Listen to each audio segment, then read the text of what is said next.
Hello everyone, welcome back to our lectures. My name is Daniel from Huawei Global Training Center. This is the third chapter of our course, and it is about Hive, which is a data warehouse in Hadoop ecosystem. Basically, Hive can be considered as a data warehouse in Hadoop ecosystem, so it is mainly used for data analysis and ETL tasks for big data. But please bear this in your mind that Hive can only be implemented for OLAP scenarios and offline computation instead of real-time analysis. Moreover, it can only deal with structured data, okay? This is essential for Hive. And maybe you are wondering, why do we need Hive for big data analysis, since in Hadoop ecosystem, we have MapReduce, we have Spark, and perhaps we have Flink and so on? Don't worry, please. We shall give you the answer slightly later.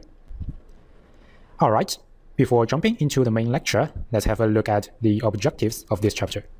We hope that after this chapter, you could be familiar with some typical application scenarios and basic principles for Hive, and meanwhile, master the architecture and some running processes of Hive, and also some basic HQL statements and operations of Hive. Alright, so the first section of this chapter is a brief overview of Hive. Just as we mentioned before, Hive is a distributed data warehouse running on Hadoop ecosystem, and it can be used to deal with large volumes of data at terabyte or even petabyte level. And below, we list several features of it. Firstly, it supports flexible extraction, transformation, and load, or ETL in short. ETL plays an important role in data analysis and even data mining, because the original data may be kept in various storage systems and in various types. But if we need the data to be analyzed on Hadoop ecosystem, we need a unified data format. And we need to extract all the data from their sources and load them into Hadoop clusters, right? And between the extraction and the loading processes, we can make some transformation and some data cleaning as well to transfer the data into target data format.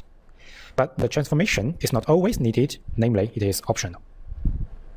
Secondly, it has multiple computing engines, including Test, MapReduce, and Spark. We will introduce these components in the following several chapters, but you need to remember that now the default computing engine of Hive is Test. And to a certain degree, Test is just an upgraded version of MapReduce. Later, we will mention that Hive will compile the statements into test tasks and then execute the tasks to do data analysis or data querying. Thirdly, it supports direct access to HDFS and HBase. In fact, Hive never stores anything, and all the data needs to be read from HDFS or HBase. This is different from the conventional data warehouses like Teradata or GreenPlum, right? But this is essential for Hive because Hive implements a separated architecture for storage and computing, which improves the computing efficiency and meanwhile simplifies the optimization and maintenance processes. Finally, Hive is easy to use and easy to program. So remember the question we asked before about why do we need Hive? This is because Hive helps us to do data analysis with SQL-like statements instead of writing codes with Java or Scala. It is well known that Java programming is a really difficult job for most of us, especially for the beginners, right? For beginners, perhaps they will need 4 to 6 months to master Java programming skills and apply it in big data analysis. But for SQL statements, beginners might only need 4 to 6 weeks. Then they can just do the big data analysis fluently. In short, it doesn't add much to the cost of learning and is very easy to perform massive data analysis. Okay, thanks to all the features introduced before, Hive has many application scenarios. Firstly, data mining. We say Hive is a data warehouse, and a data warehouse is helpful in data mining processes because it provides various pre-processing services.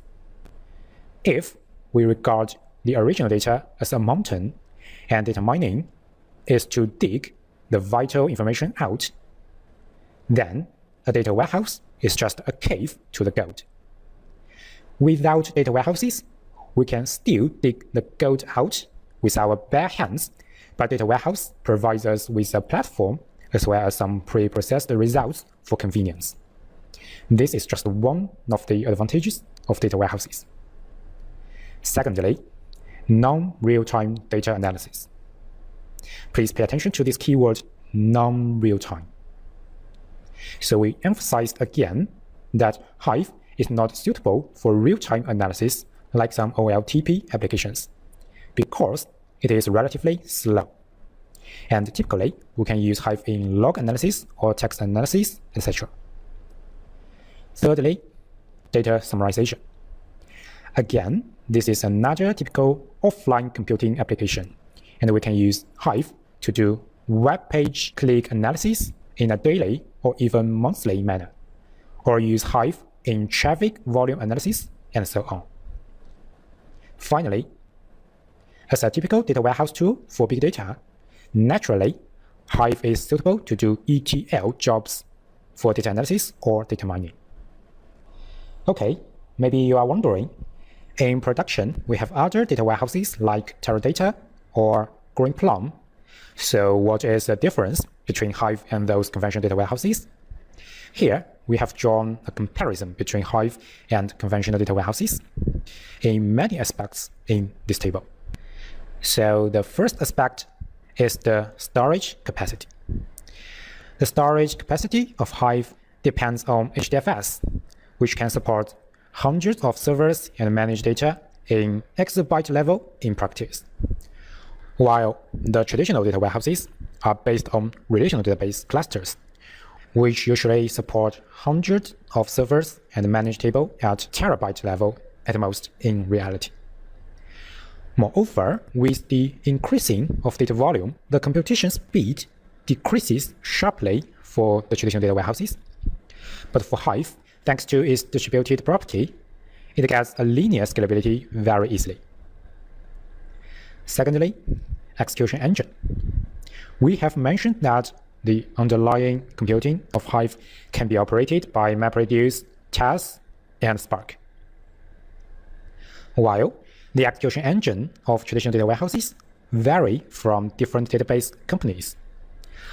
More optimization measures can be taken to improve the efficiency to query data. Thirdly, the usage. Hive uses HQL statements, while traditional data warehouses use SQL statements. HQL is the abbreviation of Hive SQL, which is very much like the traditional SQL statements. So we say that the query methods of Hive and traditional data warehouses are similar to each other. Fourthly, flexibility. For Hive, the metadata storage is independent of data storage.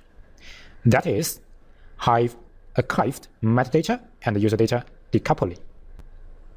Thanks to this property, we can define manager tables as well as external tables for different purposes. And that is why we say Hive is more flexible than traditional data warehouses. Fifthly, analysis speed. For this aspect, it depends on the data volume. To be more specific, Hive is slower than the traditional data warehouses when the data volume is only in megabyte level.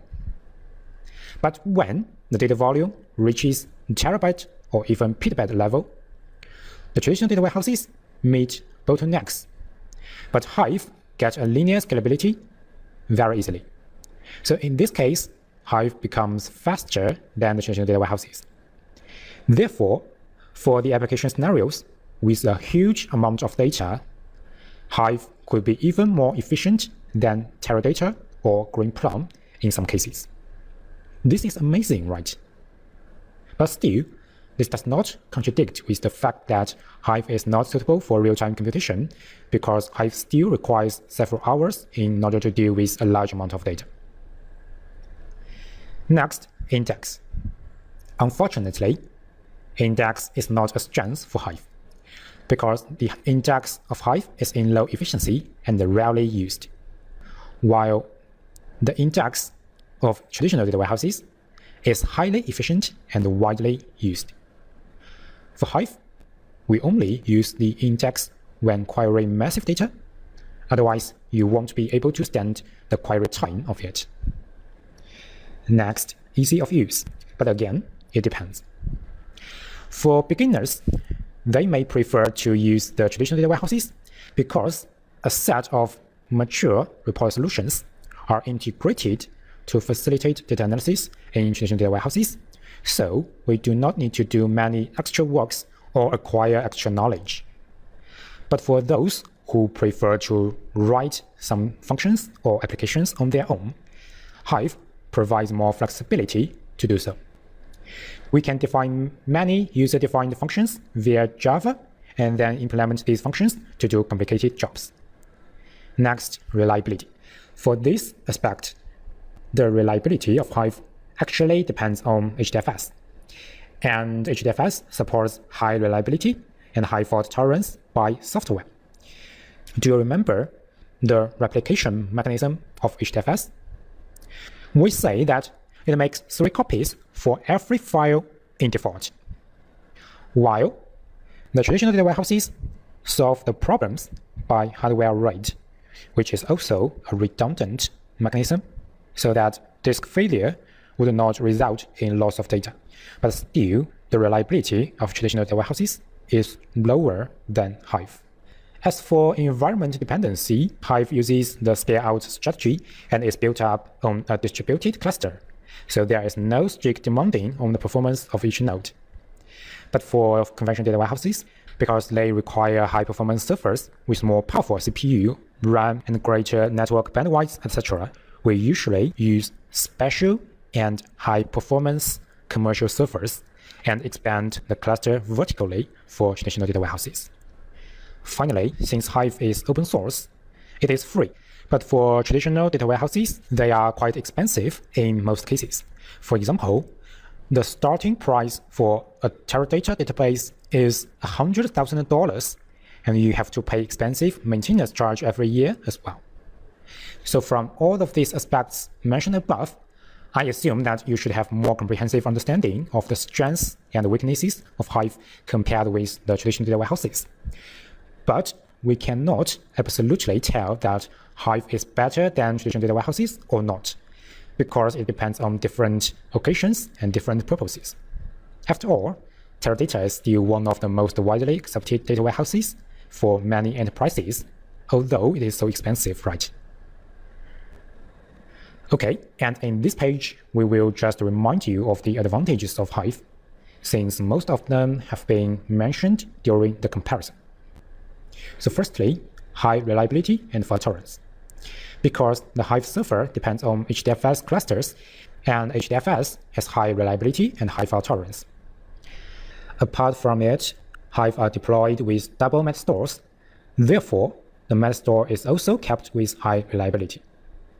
Moreover, when we query massive data and encounter some problems, the execution time exceeds the time threshold, then the failed task will retry many times until the maximum number of retries is reached. Secondly, Hive uses a SQL-like language called HQL and is equipped with many built-in functions as well, so it is rather easy to use. On top of that, the users are allowed to define many user-defined storage formats and user-defined functions, which improves the flexibility and customization capability as well. Finally, it supports multiple interfaces like Beeline, JDBC, Thrift, and ODBC. Beeline is just the command line interface of Hive, and JDBC, Thrift, and ODBC helps the user to connect Hive with some other databases for data query. Okay, up to now, we have finished the first section of Hive, which is about the overview of Hive. Hope you enjoy all the contents in this section. Next section, we can have a look at the architecture and the functions of Hive in detail.